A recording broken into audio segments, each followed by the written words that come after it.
बिस्मिल्लाहिर्रहमानिर्रहीम। अस्सलाम वालेकुम मोअज़्ज़िज़ नाज़रीन, दी नॉलेज ऑफ इस्लाम में आपको खुश आमदीद।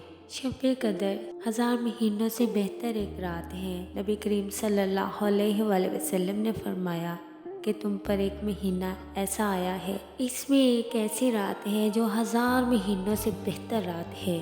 जो शख्स इस रात से महरूम रह गया वो तमाम भलाइयों से महरूम रह गया।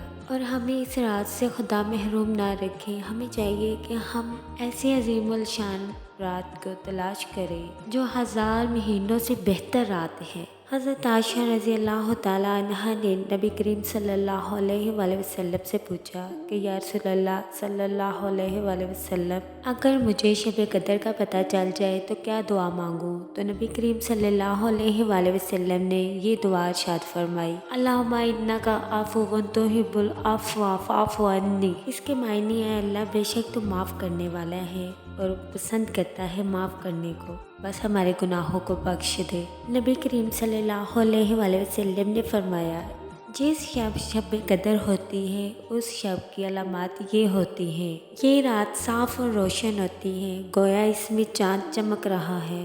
इंतहाई पुरसुकून होती है। इस रात में सर्दी होती है न गर्मी। इस रात को सुबह तक किसी तारे को नहीं फेंका जाता और जब सुबह को सूरज तलू होता है तो उसकी शुआएं नहीं होती। वो 14वीं के चाँद की मानिंद होता है और इस रोज़ उसके तलू होते वक्त शैतान उसके सामने नहीं आता।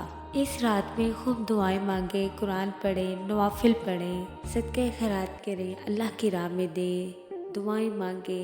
इनका अजर अल्लाह ताला आपको डबल देता है। हमारा YouTube channel the knowledge of Islam को लाइक करें, शेयर करें, कमेंट करें, सब्सक्राइब करें, बेल आइकन को प्रेस करना मत भूलें।